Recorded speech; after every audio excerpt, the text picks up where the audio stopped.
آل عمران کی آیت نمبر 96 سے آیت نمبر 97 تک 2 آیات کریمہ ہم نے پڑھی ہیں۔ گزشتہ درس میں یہ بات عرض کی تھی کہ یہود کے 2 باطل نظریات کی اللہ تعالیٰ ان آیات میں تردید فرما رہے ہیں۔ 3 آیات اس سے پہلے اور 2 آیات یہ والی، ان میں یہود کے 2 باطل نظریات کی تردید ہوئی۔ پہلا باطل نظریہ یہود کا یہ تھا کہ وہ رسول اللہ صلی اللہ علیہ وسلم سے پہلے جو شریعتیں، جو قانون، جو ضابطے، جو اصول اللہ تبارک و تعالیٰ نے اتارے تھے، ان میں اپنی مرضی سے تحریف کر کے اللہ کی طرف منسوب کر دیتے تھے۔ اس کی ایک واضح مثال یہاں پر اللہ تعالیٰ نے بیان فرمائی کہ انہوں نے اللہ کی حلال کردہ چیزوں کو اپنے اوپر حرام کر کے اس کی نسبت تورات کی طرف کر دی۔ اللہ تعالیٰ نے ان کے اس باطل نظریے کی تردید فرمائی کہ جس چیز کی نسبت وہ تورات کی طرف کر رہے ہیں، یعنی کہ اللہ کی طرف کر رہے ہیں، وہ نسبت درست نہیں ہے، یہ سراسر اللہ پر افتراء اور جھوٹ ہے۔ دوسرا ان کا باطل نظریہ کیا تھا؟ ان کا باطل نظریہ دوسرا یہ تھا کہ وہ بیت المقدس، جس کو بیت المقدس عام طور پہ سمجھا اور بولا جاتا ہے، اس کے حوالے سے ان کا ذہن اور ان کی سوچ آج بھی یہ ہے کہ قبلہ تو بیت المقدس ہے، بیت اللہ قبلہ نہیں ہے۔ ان کے نزدیک بیت اللہ کی کوئی اہمیت نہیں ہے، مکہ کی کوئی فضیلت نہیں ہے۔ ان کے نزدیک جو مرتبہ، جو مقام، جو شان ہے وہ ارض شام میں موجود فلسطین اور فلسطین میں موجود ارض بیت المقدس، جس کو وہ صخرہ سلیمان کے نام سے بھی تعبیر کرتے ہیں، اسی کو وہ بیت اللہ کا گھر سمجھتے ہیں، اسی کو وہ قبلہ سمجھتے ہیں اور قبلہ صرف اسی کو سمجھتے ہیں۔ یہ ان کا ایک نظریہ ہے۔ اللہ تعالیٰ نے ان 2 آیات کریمہ میں ان کے اس باطل نظریے کی تردید فرمائی ہے۔ یہ نظریہ باطل کیوں ہے؟ اس لیے کہ اس نظریہ کو اللہ تبارک و تعالیٰ نے خود باطل قرار دیا کہ ان کے بقول کہ دنیا میں سب سے مقدس جگہ وہ بیت المقدس ہے۔ قرآن نے کہا کہ نہیں، دنیا میں سب سے مقدس جگہ وہ بیت اللہ ہے۔ ایک بات۔ دوسری بات، رسول خدا صلی اللہ علیہ وسلم سے حضرت ابو ذر غفاری رضی اللہ تعالی عنہ نے پوچھا کہ یا رسول اللہ صلی اللہ علیہ وسلم، دنیا میں زمین پر سب سے پہلا عبادت خانہ کون سا تعمیر ہوا؟ تو رحمت خدا صلی اللہ علیہ وسلم نے ارشاد فرمایا کہ سب سے پہلے اس کائنات میں جو عبادت خانہ تعمیر ہوا وہ بیت اللہ تھا۔ حضرت ابو ذر غفاری رضی اللہ تعالیٰ عنہ نے پھر پوچھا کہ یا رسول اللہ، اس کے بعد کون سا عبادت خانہ تعمیر ہوا؟ تو آپ صلی اللہ علیہ وسلم نے ارشاد فرمایا کہ بیت المقدس۔ پھر حضرت ابو ذر غفاری رضی اللہ عنہ نے تیسرا سوال کیا کہ یا رسول اللہ، ان دونوں کے درمیان کتنے سال یا کتنے عرصے کا وقفہ ہے؟ تو رحمت کائنات صلی اللہ علیہ وسلم نے فرمایا کہ دونوں کے درمیان 40 سال کا فرق اور فاصلہ ہے۔ یہ ایک حدیث ہے اور یہ حدیث بالکل صحیح حدیث ہے۔ اب اس حدیث سے یہ معلوم ہوتا ہے کہ دنیا میں پہلا ہے اللہ کا گھر بیت اللہ، دوسرا اللہ کا گھر بیت المقدس۔ اب جو تاریخ بتلاتی ہے وہ یہ ہے کہ سب سے پہلے اس کائنات میں جو بیت اللہ کو تعمیر کیا گیا وہ حضرت آدم علیہ السلام کے زمانے میں تعمیر کیا گیا۔ اس تعمیر کی دونوں صورتیں علماء نے لکھی ہیں۔ ایک صورت یہ کہ آدم علیہ السلام کی موجودگی میں صرف فرشتوں نے تعمیر کیا، دور آدم علیہ السلام کا تھا، تعمیر فرشتوں نے کی۔ دوسرا اس میں یہ قول ہے کہ آدم علیہ السلام نے فرشتوں کے ساتھ مل کر بیت اللہ کی تعمیر کی، لیکن دور آدم علیہ السلام کا ہے۔ پہلی جو تعمیر ہے وہ حضرت آدم علیہ السلام کے زمانے میں، دوسری تعمیر حضرت ابراہیم علیہ السلام نے کی، تیسری تعمیر قبیلہ بنو جرہم یا قبیلہ جرہم نے کی، جو کہ حضرت اسماعیل علیہ السلام کے سسرالی رشتہ دار تھے۔ یہ قبیلہ مسافر تھا اور یہاں پہنچ کر کے اس نے دیکھا کہ یہاں پانی کی جگہ ہے اور اس نے وہاں پر ہی پڑاؤ ڈال دیا، اور انہوں نے اس جگہ کو اپنے لیے بڑی سعادت والی جگہ سمجھا اور یہیں پر مقیم ہو گئے۔ اللہ تعالیٰ نے حضرت اسماعیل علیہ السلام کا رشتہ ازدواج اسی قبیلے سے کروایا تھا، یہ قبیلہ جرم۔ اب تیسری دفعہ انہوں نے تعمیر کی، چوتھی دفعہ قوم عمالقہ کا ذکر ہے کہ قوم عمالقہ نے اس کی تعمیر کی، پانچویں دفعہ قریش مکہ نے کی، جو کہ مشہور واقعہ ہے جہاں پر رسول اللہ صلی اللہ علیہ وسلم نے وہ جو حجر اسود رکھنے کا ایک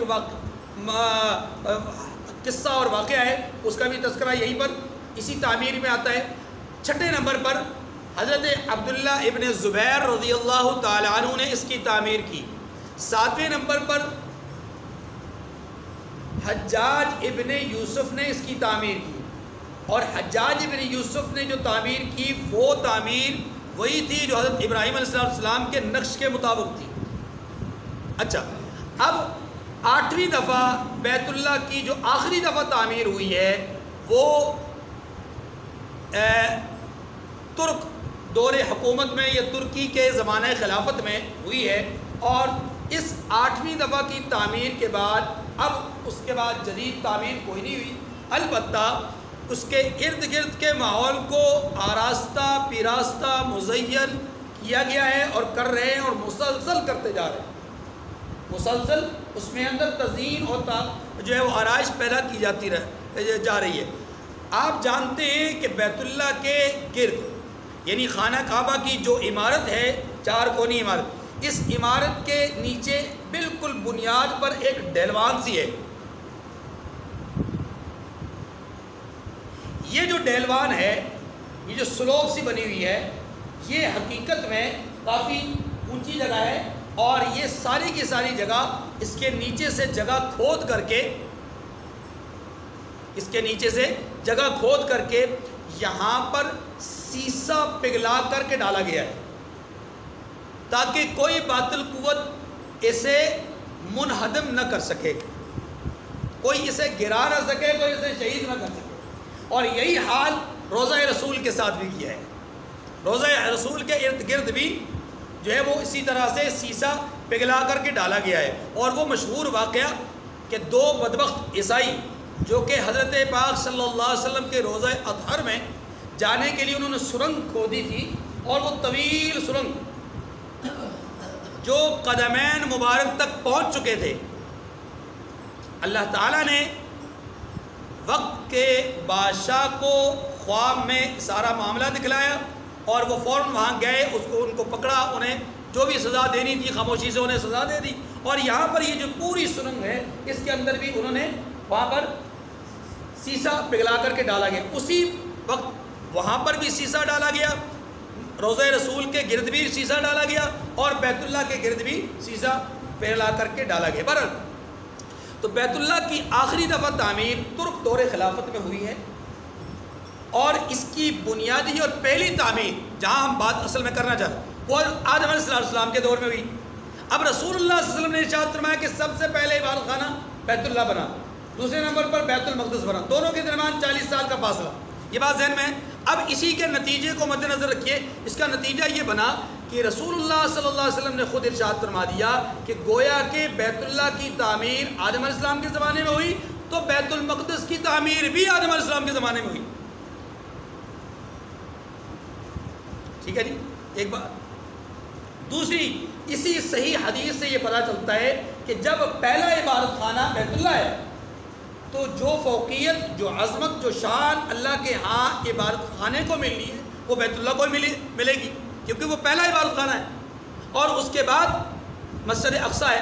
اچھا، دوسرے نمبر پر رحمت کائنات صلی اللہ علیہ وسلم نے بیت اللہ، مسجد نبوی اور مسجد اقصی ان تینوں مقامات کے فضائل، مناقب اور درجات اجر و ثواب کو بیان کرتے ہوئے ارشاد فرمایا کہ جو بیت اللہ کے اندر ایک نماز پڑھتا ہے 1,00,000 نماز کے برابر اسے اجر ملتا ہے، جو مسجد نبوی میں نماز باجماعت ادا کرتا ہے اسے 50,000 نمازوں کے برابر اجر و ثواب ملتا ہے، اور جو بیت المقدس میں ایک نماز ادا کرتا ہے اسے 25,000 نمازوں کے برابر اجر و ثواب ملتا ہے۔ ایک روایت میں 500 آتا ہے۔ بہرحال روایات کے اعتبار سے یہ پتہ چلتا ہے کہ فضائل، مناقب اور درجات کے اعتبار سے بھی سب سے بڑا درجہ کس کا ہے؟ بیت اللہ شریف کا ہے۔ نمبر 3، بیت اللہ کی عظمت اس لیے بھی ہے کہ بیت اللہ اس کائنات میں پہلی عمارت ہے، صرف عبادت خانے کے طور پر نہیں بلکہ اس کائنات کی پہلی عمارت وہ بیت اللہ ہے۔ نمبر 4، اس کائنات کی ابتدا، زمین کی بنیاد اور زمین کی ابتدا جس جگہ سے ہوئی اس جگہ کو ام القریٰ کہا جاتا ہے۔ کیا کہا جاتا ہے؟ بستیوں کی ماں۔ اور یہ ام القریٰ، اسی کا دوسرا نام مکہ المکرمہ ہے، اور اسی کا تیسرا نام، قرآنی نام البکہ ہے۔ اور بکہ اور مکہ دونوں کا معنی ایک ہی ہے، دونوں کا معنی الفاظ کے اعتبار سے الفاظ مختلف ہیں لیکن معنی دونوں کا ایک ہے۔ میں بھی معنی کی طرف جاتا ہوں۔ یہ وجوہات ہیں بیت اللہ کی عظمت کی۔ تو بیت اللہ اپنی جگہ پر عظیم الشان جگہ ہے، باقی اس کے فضائل، اس کے مناقب اور اس کے درجات میں انشاءاللہ کچھ دیر کے بعد آیات کریمہ کی روشنی میں عرض کروں گا، جو چونکہ وہاں پر کچھ فضائل کو قرآن پاک نے خود بیان کیا ہے، انہی کی روشنی میں بات عرض کروں گا۔ تو پہلی بات ہو گئی کہ یہود کا نظریہ اس حوالے سے یہ تھا یا یہ ہے کہ وہ سمجھتے ہیں کہ دنیا میں مرکز عبادت یا عبادت خانہ جو کہ قبلہ کا درجہ رکھتا ہے وہ صرف اور صرف مسجد اقصی بیت المقدس ہے، جبکہ اللہ رب العزت نے اس بات کو واضح فرمایا ہے کہ حقیقی معنی میں جو قبلہ ہے وہ بیت اللہ ہے۔ البتہ بیت المقدس کو بھی اللہ نے قبلہ قرار دیا، قبلہ قرار دیا، اور یہ قبلہ بنا ایک زمانے تک بہت سارے انبیاء کا، لیکن یہ قبلہ حقیقی اول نہیں تھا، یہ درمیان میں سے قبلہ بنایا گیا۔ رسول اللہ صلی اللہ علیہ وسلم بھی مکہ مکرمہ میں آپ پیدا ہوئے، آپ کا قبلہ بھی بیت اللہ تھا، پھر آپ مدینہ منورہ تشریف لائے، بحکم الہی آپ نے 16 یا 17 ماہ تک بیت المقدس کی طرف منہ کر کے نماز پڑھی، اس کو گویا کہ قبلہ ثانی قرار دیا گیا۔ اب اس کے بعد پھر سے بیت اللہ کو حقیقتاً جو قبلہ تھا اسی کو دوبارہ قبلہ قرار دیا گیا۔ اب ہم جو الفاظ استعمال کرتے ہیں نا کبھی کبھی کہ جی قبلہ اول بیت المقدس، تو قبلہ اول بیت المقدس کا معنی یہ نہیں ہے کہ دنیا میں پہلا قبلہ وہ تھا، نہیں، بلکہ اس کا معنی یہ اب ہمارا جو قبلہ ہے بیت اللہ، اس سے پہلے جو قبلہ تھا وہ بیت المقدس تھا۔ بات سمجھ میں آ رہی ہے؟ اب ہمارے بیت اللہ کے قبلہ، بیت المقدس کے قبلہ اول کہنے میں اور یہود کے بیت المقدس کے قبلہ اول کہنے میں فرق ہے۔ وہ قبلہ اول نہیں کہتے، وہ صرف قبلہ کہتے ہیں، وہ صرف کیا کہتے ہیں؟ قبلہ کہتے ہیں، اور ہم صرف قبلہ بیت اللہ کو کہتے ہیں۔ یہ دوسرا فرق، ٹھیک ہے جی۔ اب ایک تو یہ بات ہمارے سامنے آ گئی، بیت اللہ کی تاریخ تعمیر پر کچھ معمولی سی روشنی میں نے ڈالی۔ دوسرا، یہود کا باطل نظریہ آپ کے سامنے اور ذہن میں آ گیا۔ اب آیت کریمہ کو دیکھیے، پھر انشاءاللہ آپ کے سامنے بات آتی ہے۔ فرمایا ان اول بیت وضع للناس للذی ببکۃ مبارکا وہدی للعالمین، پہلا گھر جو لوگوں کی عبادت کرنے کے لیے مقرر کیا گیا تھا وہ وہی ہے جو مکے میں ہے، بابرکت اور جہاں بھر کے لیے موجب ہدایت۔ تین باتیں کہی گئی۔ لوگوں کی عبادت کے لیے جو گھر تعمیر کیا گیا وہ کون سا تھا؟ بیت اللہ جو کہ مکہ میں ہے۔ نمبر 2، وہ برکت والا ہے۔ نمبر 3، موجب ہدایت ہے۔ لفظ استعمال کیا بیت اللہ جس مقام پر ہے اس جگہ کا نام بکہ۔ بکہ کا معنی کیا ہے؟ بکا کے معنی کے حوالے سے پہلی بات یہ سمجھ لیجئے کہ اس کا ایک معنی ہے جھکانا. ایک معنی کیا ہے؟ جھکانا یا توڑنا. دوسرا معنی اس کا ہے اجتماع، اجتماع کا آپ اس کو کہہ لیں اجتماع. اور تیسرا معنی اس کا ہے وسط، درمیانہ. اب سمجھیے رسول اللہ صلی اللہ علیہ وسلم نے اس کو وسط البلاد قرار دیا. تمام کے تمام اطراف و اکناف کے شہروں اور بلاد کا جو درمیان تھا، جو ابتدا تھی، جو بنیاد تھی، وہ کون سی ہے؟ یہ بیت اللہ، یعنی یہ مکہ مکرمہ. اور مکہ مکرمہ کے اندر یہ جو بیت اللہ کی عمارت ہے، یہ اصل میں وہ جگہ ہے کہ جہاں پانی کے اوپر سے ایک بلبلہ اٹھا اور وہ بلبلہ پھٹا اور خشکی پیدا ہوئی، اور وہ خشکی پھیلتے پھیلتے پھیلتے پھیلتے اس وقت سینکڑوں نہیں، ہزاروں نہیں، لاکھوں نہیں، اب کروڑوں مربع میل پر محیط یہ خشک زمین ہمیں نظر آ رہی ہے. اس کی بنیاد کیا ہے؟ ام القریٰ. اس کی بنیاد کیا ہے؟ مکہ المکرمہ، البکہ. ٹھیک ہے. علماء نے یہ لکھا ہے کہ یہ جو وسط بلاد ہے مکہ المکرمہ، یہ اتنا مبارک لفظ ہے وسط البلاد کہ اگر کسی آدمی کی نکسیر پھوٹتی ہو، اکثر و بیشتر نکسیر پھوٹتی ہو، اس آدمی کی پیشانی پر لکھ دیا جائے بکہ وسط البلاد واللہ رؤوف بالعباد. یہ بات یہاں پر انگلی سے ایسے کر کے لکھ دی جائے، اللہ تعالیٰ اس کی نکسیر پھوٹنے کے اس عارضے کو ختم فرما دیں. بکہ وسط البلاد یعنی مکہ جو کہ شہروں کا درمیان ہے، واللہ رؤوف بالعباد.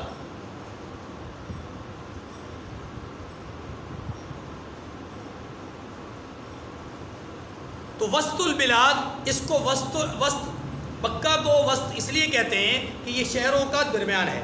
نمبر 2، اس کو اجتماع کیوں کہتے ہیں؟ اس لیے کہ یہاں پر دنیا بھر سے لوگ سمٹ کر کے آتے ہیں. آپ جانتے ہیں عمرہ کے لیے بھی اور حج کے لیے بھی لوگ دنیا بھر سے سمٹ کر آتے ہیں. اللہ اس کی جو رونقیں ہیں ان کو دوبارہ بحال فرما دیں اور ہمیں بھی بار بار یہ سعادت نصیب فرما دیں.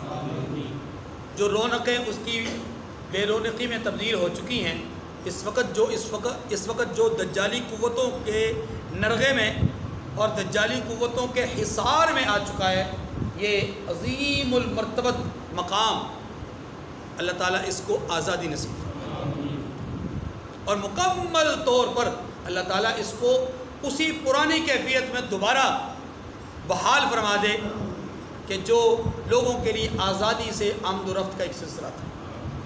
لوگ برکات اور سعادتیں سمیٹنے کے لیے جاتے تھے اور لوگ غلاف کعبہ کے ساتھ لپٹ کر کے اللہ سے فریادیں کیا کرتے تھے. لوگ حجر اسود کو بوسہ دیا کرتے تھے.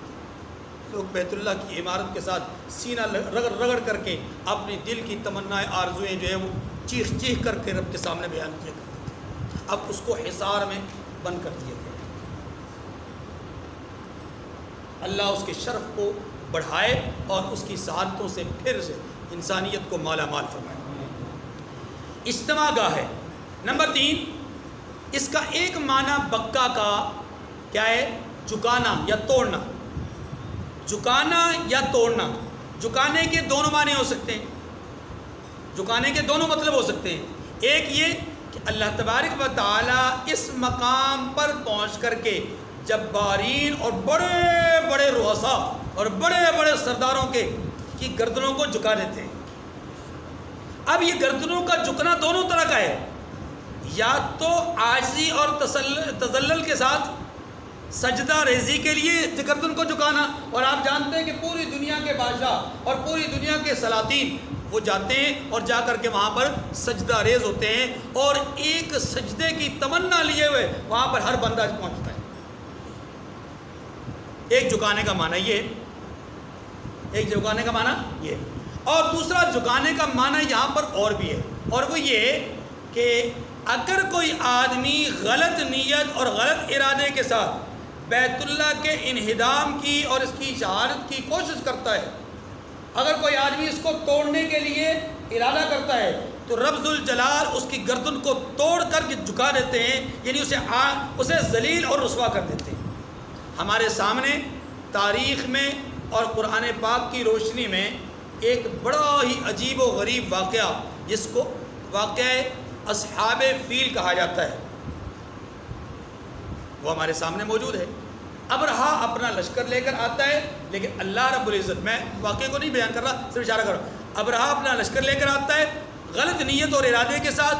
اللہ تبارک و تعالیٰ اسے مکہ مکرمہ سے 3 میل کے تقریباً فاصلے پر وادی مینام، جس کو وادی محصر بھی اس کو کہا جاتا ہے، اس وادی کے پاس اس کو روک کر کے اسے وہیں پر اپنی ابابیلوں کے ذریعے سے اسے تباہ و برباد کر دیتے ہیں۔ رحمت کائنات صلی اللہ علیہ وسلم نے ارشاد فرمایا کہ قرب قیامت میں، توجہ ہے جی، قرب قیامت میں ایک حبشی ظالم بادشاہ، موٹی موٹی اس کی پنڈلیاں ہوں گی، سیاہ فام ہوگا، پست قد ہوگا، اور بڑا ہی ظالم اور بڑا ہی دیوس قسم کا آدمی ہوگا۔ وہ بیت اللہ کی طرف بڑھے گا اور بیت اللہ کو شہید کر دے گا۔ بیت اللہ کو، جس دن بیت اللہ کو شہید کر دے گا، پھر اللہ تبارک و تعالی حضرت اسرافیل علیہ السلام کو حکم فرمائیں گے کہ اب سور پھونک دو۔ گویا اگر ہم اس کو یوں کہیں کہ قیامت کے وقوع کی آخری بڑی نشانیوں میں سے ایک نشانی بیت اللہ شریف کا انہدام اور اس کی شہادت ہے، تو یہ حبشی ظالم بادشاہ جو بیت اللہ کو شہید کرے گا۔ لیکن ہم نے یہ دیکھا کہ کائنات میں جب بھی کسی نے بیت اللہ کے ڈھانے اور منہدم کرنے کے لیے ناپاک عزائم اور ارادے کیے، اللہ تعالیٰ نے اس کو سلامت نہیں رکھا۔ یہاں پر بھی آپ دیکھیں تو بیت اللہ کو شہید کرنے کے بعد کائنات سلامت نہیں رہے گی، سور پھونک دیا جائے گا۔ صرف یہی نہیں کہ وہ حبشی ظالم بادشاہی ختم ہوگا، بلکہ کائنات کو ہی اللہ مٹا دے گا۔ گویا بیت اللہ اللہ کی نشانیوں میں سے ایک بہت بڑی نشانی ہے۔ بیت اللہ کا وجود کائنات کی وجود کا ذریعہ ہے، بیت اللہ کی بقا کائنات کی بقا کا ذریعہ ہے۔ بیت اللہ باقی ہے تو کائنات باقی ہے، بیت اللہ اگر شہید ہو جائے گا تو پھر کائنات باقی۔ اور آج پوری دنیا کی جو ظالم قوتیں ہیں، ان کی پوری کوشش یہی ہے کہ بیت اللہ کو کسی طرح شہید کر دیا جائے، کیونکہ وہ جانتے ہیں کہ یہ وہ نشانیوں میں سے ایک نشانی ہے کہ اس کی شہادت کے بعد کائنات مٹ جائے گی اور دجالی قوتوں کی حکومت ہوگی، کفر کا غلغلہ ہوگا۔ اور اسی کے لیے ناپاک عزائم ایک عرصہ دراز سے چلے آ رہے ہیں۔ 1979 میں ایک تماشا ہوا، بیت اللہ کی میناروں پر چڑھ کر کے فائرنگ کی گئی۔ 85 میں ایک تماشا ہوا، بیت اللہ کی عمارت کو جو ہے وہ اپنے حصار میں لے لیا چند غنڈوں نے۔ لیکن اللہ رب العزت ہر دور میں اپنے گھر کی حفاظت کرتے رہے۔ تو ان اول بیت وضع للناس، اللہ رب العزت نے فرمایا کہ دنیا میں لوگوں کے لیے بطور عبادت جو سب سے پہلا گھر تعمیر کیا گیا وہ کون سا ہے؟ بیت اللہ۔ تو اس کو بکہ اس لیے کہا جاتا ہے کہ یہ وسط البلاد ہے، بکہ اس لیے کہا جاتا ہے کہ یہ سر جھکا دیتا ہے یا سر کو توڑ دیتا ہے، گردنوں کو توڑ دیتا ہے، یا اس کو بکہ اس لیے کہا جاتا ہے کہ یہ اجتماع گاہ ہے۔ تبک اعناق الجبارین، یہ جبارین کی گردنوں کو کیا کر دیتا ہے؟ توڑ دیتا ہے۔ مبارکن، اس کا ایک وصف یہ ہے، اس بیت اللہ کا ایک وصف یہ، اس کی ایک فضیلت یہ ہے کہ یہ برکت کا ذریعہ ہے یا برکت کی جگہ ہے۔ ظاہری برکات بھی ہیں، باطنی برکات بھی ہیں۔ باطنی برکات کے اوپر میں کچھ روشنی ڈال چکا کہ رسول اللہ صلی اللہ علیہ وسلم نے فرمایا کہ یہاں ایک نماز کا اجر و ثواب 1 لاکھ کے برابر۔ ویسے بھی دنیا کھینچی چلی جاتی ہے، اور حج، دنیا میں حج کی فرضیت صرف بیت اللہ کے مقام پر ہوتی ہے۔ یہ سارے فضائل اور مناقب یہاں پر ہیں، اور رسول اللہ صلی اللہ علیہ وسلم جو کہ کائنات میں سب سے آخری اور سب سے بڑے نبی اور رسول ہیں، اور آپ ہی خاتم النبیین ہیں، آپ کی جائے ولادت بھی یہی مکہ ہے۔ مبارکن، روحانی برکات کے ساتھ ساتھ ظاہری برکات سے بھی مالا مال ہے۔ آپ دیکھیے کہ مکہ مکرمہ اگر آپ تھوڑا سا یعنی بیت اللہ کے اس شہر سے ہٹ کر، یعنی مکہ مکرمہ کے شہر سے ہٹ کر کسی پیچھے پہاڑی پر چڑھ جائیں اور آپ اس پہاڑی پر چڑھ کے دائیں بائیں آپ دیکھیں تو آپ کی آنکھیں ہیرا ہو جاتی ہیں کہ ان سیاہ پہاڑیوں میں اور ان پتھروں میں اور اس مقام پر اتنی رونق، اتنی لذتیں، اتنی روحانیت، اتنی برکات، اتنے فیوز، اتنے انوارات اور اتنے دنیاوی ثمرات، یہ کہاں سے آ جاتے ہیں؟ بے آب و گیا سرزمین جسے اللہ نے ایک ایڑی رگڑنے سے پانی کا مرکز بنا دیا، اور آج وہ پانی پوری کائنات میں پھیل رہا ہے، پانی ختم نہیں ہو رہا۔ پوری کائنات سے ثمرات یعنی جو پھل ہیں وہ سمٹ کر کے بیت اللہ کی طرف جا رہے ہیں۔ دعائے ابراہیم ہے وَجْعَلْ أَهْلَهُ مِنَ الثَّمَرَاتِ، اے اللہ اس کے جو وَارْزُقْ أَهْلَهُ مِنَ الثَّمَرَاتِ، اے اللہ مکہ مکرمہ کے رہنے والوں کو ثمرات سے، پھلوں سے رزق نصیب فرما، دنیا بھر کا پھل وہاں پر، تو یہ ظاہری برکات بھی وہاں پر موجود ہے۔ پھر اللہ تبارک و تعالیٰ فرمایا وَهُدًى لِّلْعَالَمِينَ، یہ مکہ مکرمہ انسانیت کے لیے منبع ہدایت ہے۔ منبع ہدایت ہونے کے دو معنی ہیں، ایک معنی یہ کہ مرکز ہدایت ہے، اور مرکز ہدایت جس طرح بیت اللہ ہے اسی طرح مرکز ہدایت مسجد نبوی ہے، اسی طرح مرکز ہدایت مسجد اقصیٰ ہے۔ رسول اللہ صلی اللہ علیہ وسلم نے فرمایا 3 مقامات ایسے ہیں کہ جن کی طرف سفر کرنے کی اجازت ہے۔ وہ 3 مقامات کون سے ہیں؟ بیت اللہ، مسجد نبوی اور مسجد اقصیٰ۔ اسی لیے علماء نے لکھا ہے کہ جب ہم مدینہ منورہ کی طرف جائیں تو نیت اور ارادے میں مسجد نبوی کی زیارت ہو، نیت اور ارادے میں کیا ہو؟ مسجد نبوی کی زیارت ہو۔ یقیناً مسجد نبوی کی زیارت کے ساتھ ساتھ اب روضہ رسول پہ حاضری دیں گے، اور سب سے زیادہ بڑا محروم اور سب سے زیادہ محروم القسمت انسان وہ ہوگا کہ جس کے ذہن اور ارادے اور نیت میں روضہ رسول نہ ہو۔ اس سے بڑا کائنات میں محروم کوئی نہیں ہو سکتا۔ کچھ لوگ ایسے ہوتے ہیں کہ جو عجیب و غریب قسم کے فلسفے رکھتے ہیں کہ جناب صرف توحید پرستی ہونی چاہیے، ہاں جی توحید ہونی چاہیے، بالکل کسی اور طرف ذہن نہیں جانا چاہیے ورنہ شرک ہو جاتا ہے۔ ہمارا جو ہے وہ پورا طرح ذہن، ہم پوری عبادت جو ہے وہ مکہ مکرمہ میں کریں، مسجد نبوی میں اپنا مدینہ منورہ میں نہ بھی جائیں تو کوئی مسئلہ نہیں ہے۔ الامان والحفیظ کیسی سوچ ہے؟ یہ بات درست ہے کہ یہ حج کا حصہ نہیں، یہ بات درست ہے کہ یہ عمرے کا حصہ نہیں، بات درست ہے، لیکن اس سے بڑا بدنصیب انسان کون ہوگا جو محسن انسانیت، محسن کائنات، رحمت للعالمین، فخر الموجودات، یعنی اولین و آخرین کے امام، سرتاج سرخیل، امام الاولین امام الآخرین، خاتم النبیین جناب محمد رسول اللہ صلی اللہ علیہ وسلم کی ان احسانات کو بھول جائے جو آپ نے اپنی خلوت اور جلوت میں امت کے لیے دعاؤں کی ضرورت میں کیے، ان احسانات کو بھول جائے جو فرشوں پہ بھی کیے، عرشوں پہ بھی جا کر کے کیے، ان احسانات کو بھول جائے کہ جو آپ نے تنہائی میں اور اجتماعیت میں اپنی امت کو یاد رکھا، ان احسانات کو بھول جائے، ان نیکیوں کو حضور علیہ السلام کی بھول جائے کہ جہاں اللہ کے رسول نے اپنے لیے مانگنا تھا اپنے لیے مانگنے کے بجائے امت کے لیے مانگتے رہے، اور مدینہ منورہ کی حاضری نہ دے، اس سے بڑا بدنصیب کوئی نہیں ہو سکتا۔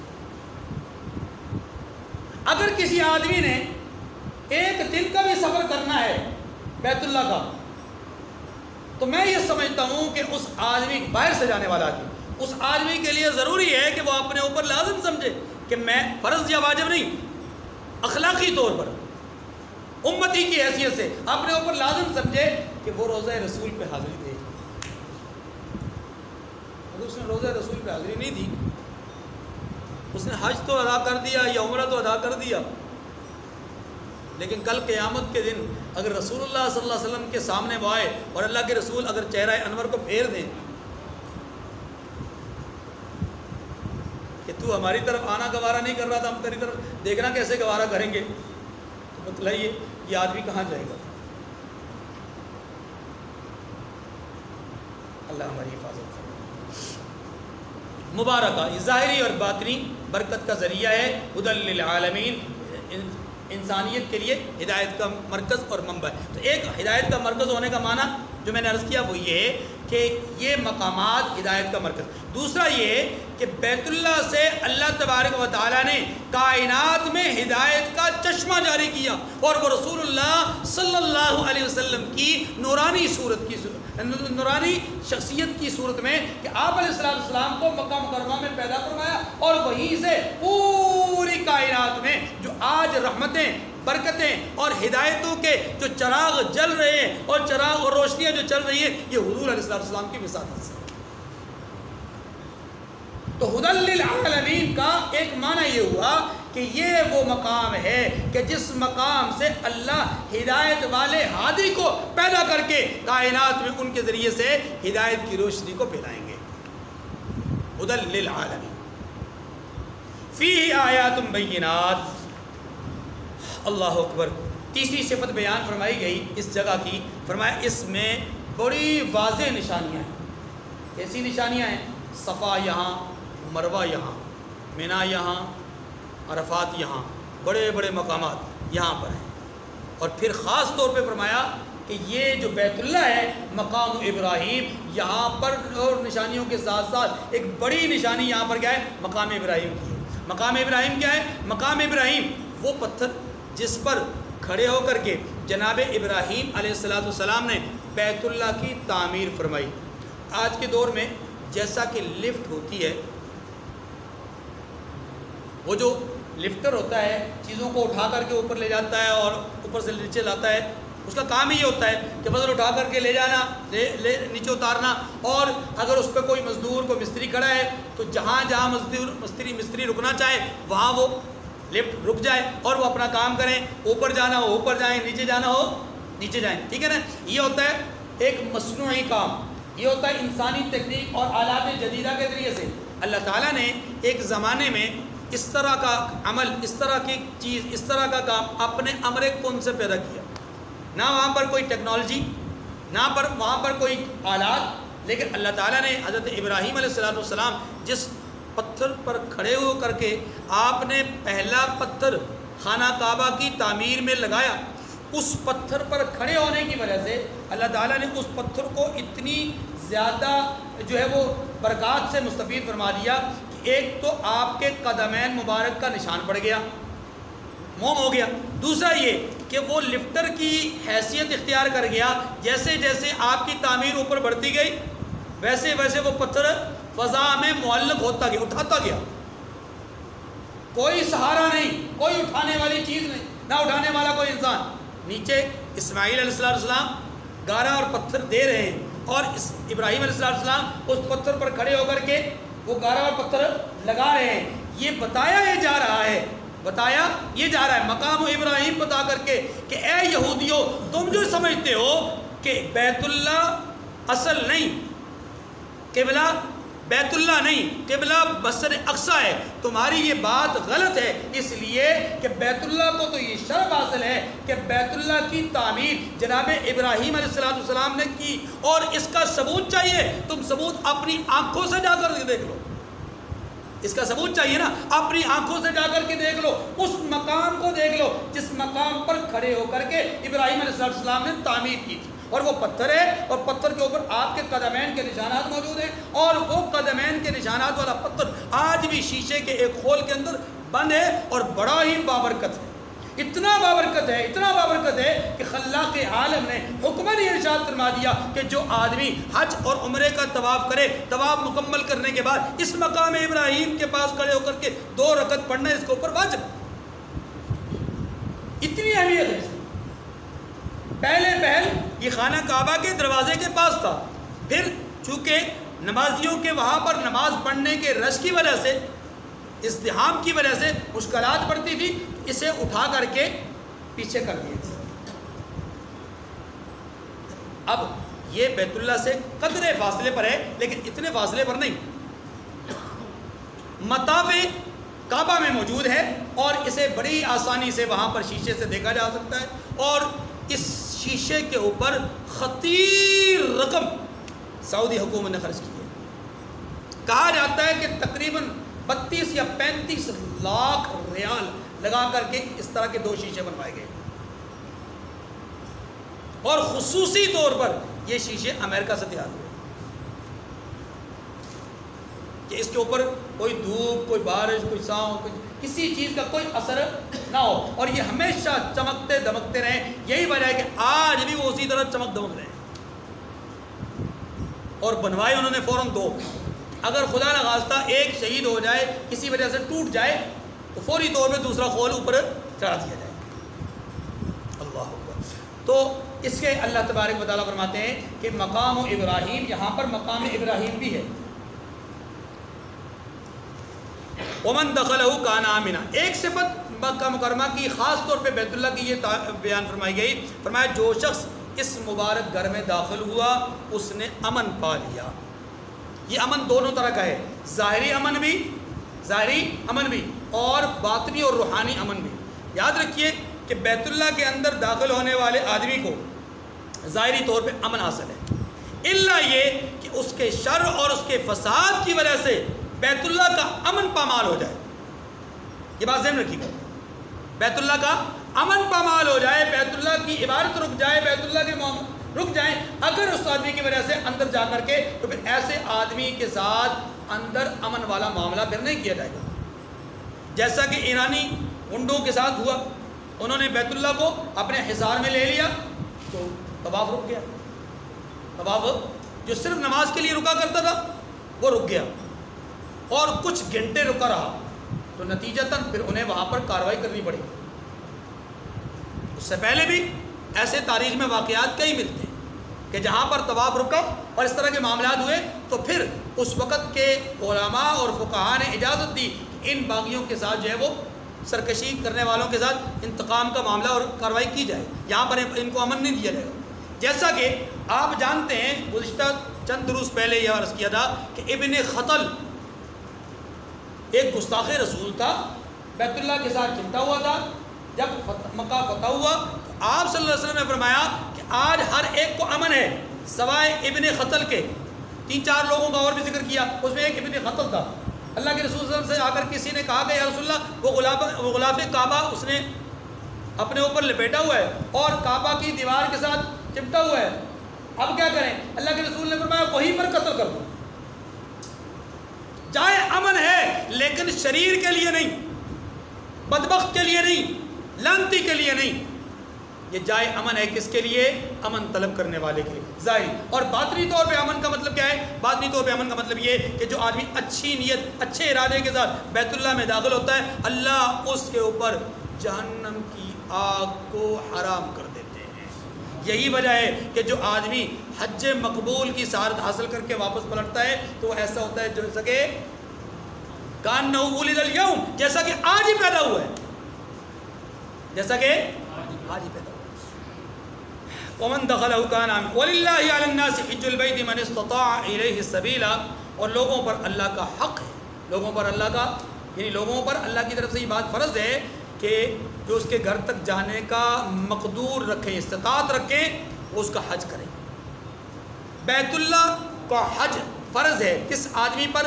اس آدمی پر نمبر 1 جس کے پاس ایسے وسائل موجود ہوں کہ وہ رخت سفر باندھے تو یہاں سے جا کر واپس آنے تک جتنے دن وہاں قیام کرنا ہو، جتنا دن وہاں رہنا ہو، راستے میں تمام، وہ اس کے پاس اتنے وسائل ہوں کہ وہ بآسانی سفر کر سکتا ہو، کھانے پینے اور کسی کی ضرورت اور حاجت اس کو نہ پڑے، ایک بات۔ دوسری شرط یہ ہے کہ وہ مقروض نہ ہو،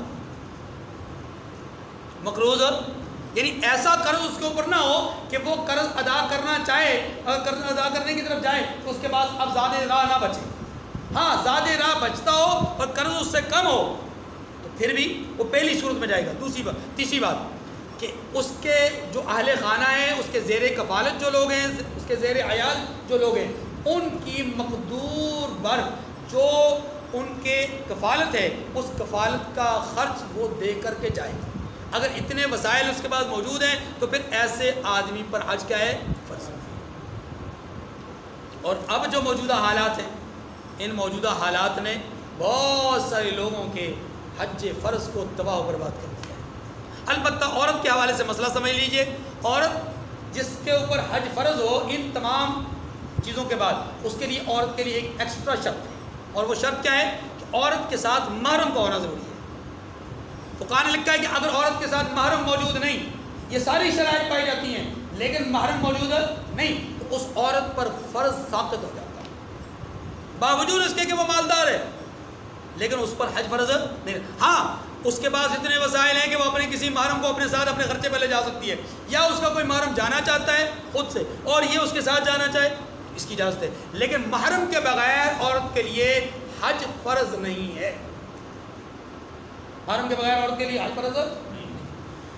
وَمَنْ كَفَرَ فَإِنَّ اللَّهَ غَنِيٌّ عَنِ الْعَالَمِينَ، فرمایا کہ جو اس حکم کی تعمیل نہ کرے گا، یعنی جو شخص جس پر وہ شخص جس پر حج فرض ہو اور وہ اس حکم کی تعمیل نہ کرے، یعنی حج کو ادا نہ کرے، فرمایا اللہ بھی اہل عالم سے بے نیاز ہے۔ رسول اللہ صلی اللہ علیہ وسلم نے فرمایا کہ جو آدمی حج کی استطاعت رکھتا ہو پھر حج نہ